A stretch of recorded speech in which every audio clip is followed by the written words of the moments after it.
بسم اللہ الرحمن الرحیم۔ السلام علیکم ناظرین، آپ دیکھ رہے ہیں دا انفارمیٹیو ٹی وی۔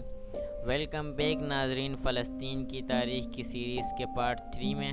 تو چلیے شروع کرتے ہیں اس ویڈیو کو۔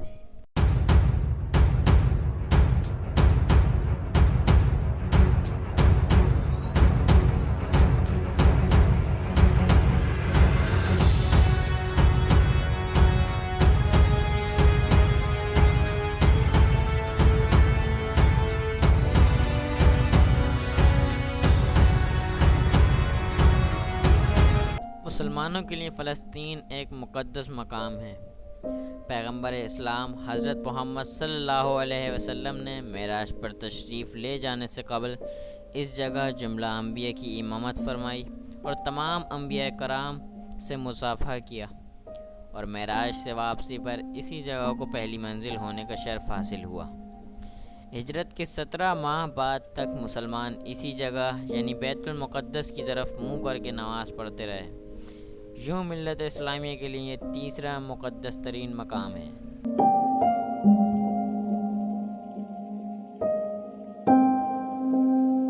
خلیفہ ثانی حضرت عمر فاروق رضی اللہ تعالیٰ عنہ کے عہد مبارک کے دوران 636 عیسوی یعنی کہ 16 یا 17 ہجری میں بیت المقدس فتح ہوا تو یہ پورا خطہ اسلامی تہذیب و ثقافت سے پھر آشنا ہو گیا۔ تمام لوگوں کے درمیان امتیازات ختم ہو گئے۔ 638 عیسوی میں حضرت عمر فاروق رضی اللہ تعالیٰ عنہ نے خود یہاں تشریف لا کر ایک چھوٹی سی مسجد تعمیر فرمائی۔ انہوں نے یہودیوں کو مسلسل سازشوں کی وجہ سے یروشلم سے نکال دیا۔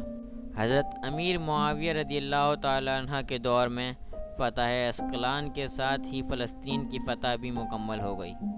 مسلمانوں نے اسے ایک علیحدہ صوبہ بنا کر اس کا نام جند فلسطین یعنی کہ فلسطین کا فوجی ضلع رکھا، اور اس کا صدر مقام قیصریہ سے لد منتقل کر دیا گیا۔ بعد میں رمیلہ شہر نے لد کی جگہ لے لی۔ اسے سلیمان بن عبد الملک نے ان دنوں آباد کیا تھا جب وہ فلسطین کے گورنر تھے۔ یہ اموی خاندان کے ایک حکمران تھے۔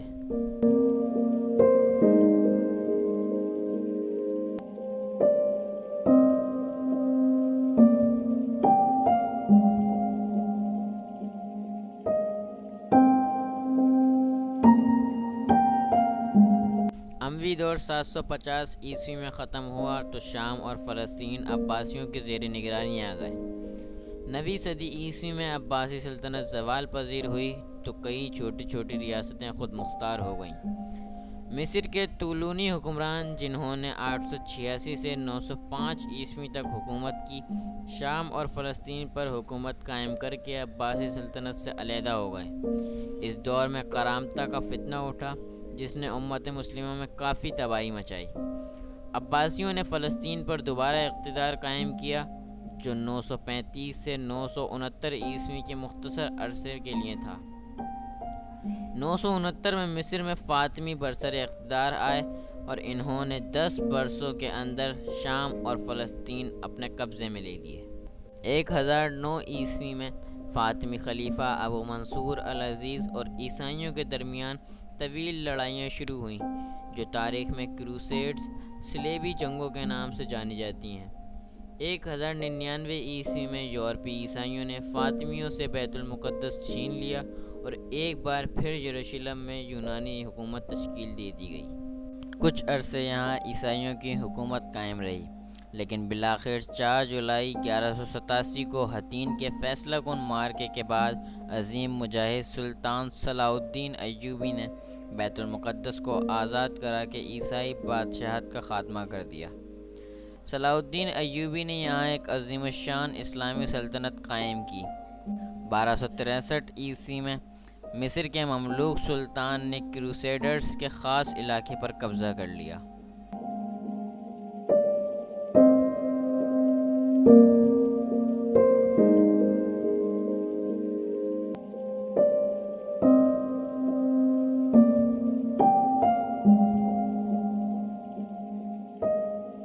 چودہ سو عیسوی میں منگول قبائل ٹامرلین کی قیادت میں فلسطین پر حملہ آور ہوئے۔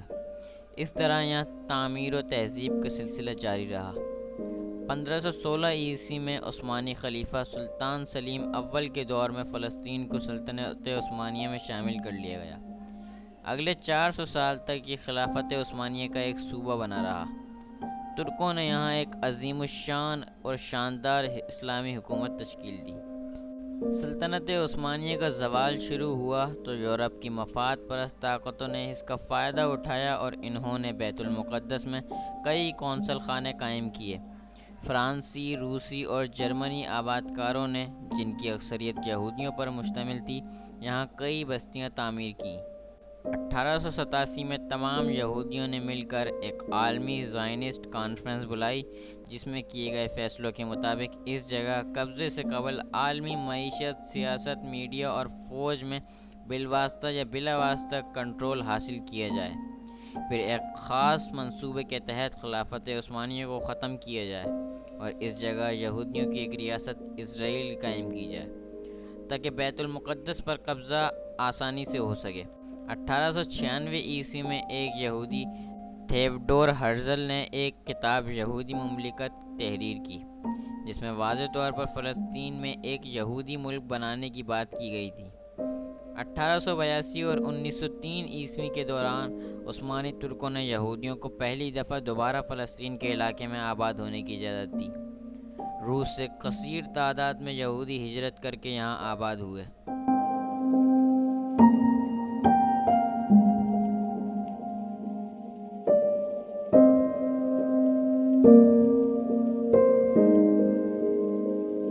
پہلی جنگ عظیم 1914 سے 1917 عیسوی کے دوران خلافت عثمانیہ کو شکست ہوئی اور ایک خاص سازش کے تحت مسلمان ریاستوں کو بکھیر دیا گیا۔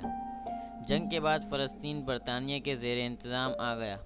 2 نومبر 1917 عیسوی کو اعلان کے ذریعے برطانیہ نے یہودیوں کو یقین دلایا کہ فلسطین میں الگ یہودی ریاست قائم کی جائے گی۔ بس پھر ہونا کیا تھا۔ 9 دسمبر 1917 کو برطانوی فوجیں بیت المقدس میں داخل ہو گئیں اور جنرل ایلن لی نے شہر کا گشت کرنے کے بعد اعلان کیا کہ آج صلیبی جنگوں کا خاتمہ ہو گیا ہے۔ برطانوی حکومت نے اعلان کو عملی شکل دینے کے لیے 1922 میں لیگ آف نیشنز سے فلسطین کو اپنی زیر نگرانی رکھنے کے قانون کی حمایت حاصل کر لی۔ اس طرح یہودیوں کو فلسطین میں بلا روک ٹوک داخلے کی اجازت مل گئی۔ 1919 میں فلسطین میں یہودیوں کی تعداد 58,000 تھی، جو 1941 میں بڑھ کر 6,08,000 ہو گئی۔ دوسری جنگ عظیم کے خاتمے پر 1945 میں یہودیوں نے اقوام متحدہ کے نام پر تنظیم بنا کر مستقبل کی فتوحات بھی حاصل کر لیں۔ 29 نومبر 1947 کو اقوام متحدہ کی جنرل اسمبلی نے ایک قرارداد کے ذریعے فلسطین کو تقسیم کر کے ایک عرب اور ایک اسرائیلی ریاست قائم کرنے کا اعلان کیا۔ برطانیہ نے فلسطین سے 1948 میں اپنی افواج واپس بلا لیں اور 14 مئی 1948 کو یہودی نیشنل کونسل نے ڈیوڈ بن گوریان کی قیادت میں اسرائیل کی ریاست قائم کر لی۔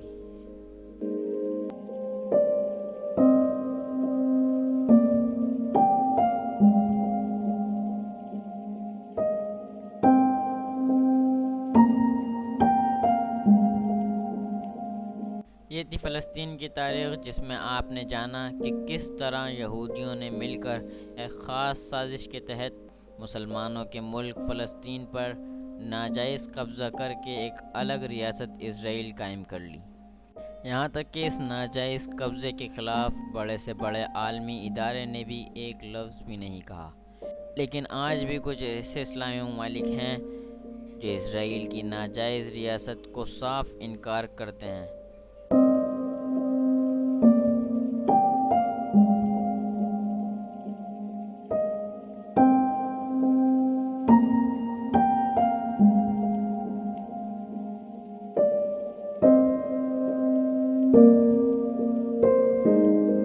مسلمانوں کے اس ملک پر قبضہ کرنے کے باوجود آج بھی یہودی مسلمانوں کو فلسطین سے نکالنے کے لیے کئی ہتھ کنڈے اپناتے ہیں اور مسلمانوں پر خوب ظلم و ستم کرتے ہیں۔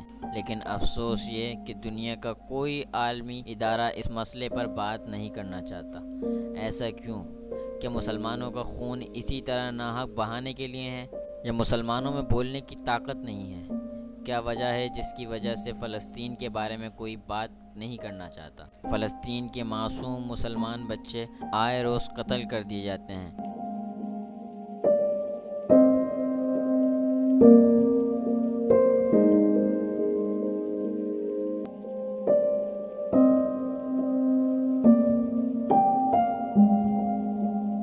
اسی امید اور دعا کے ساتھ اس ویڈیو کو اختتام کرتے ہیں کہ ایک دن تمام امت مسلمہ متحد ہو کر ان تمام شیطانی اور عیسائی طاقتوں کو ہرا کر اس دنیا سے نیست و نابود کر دیں۔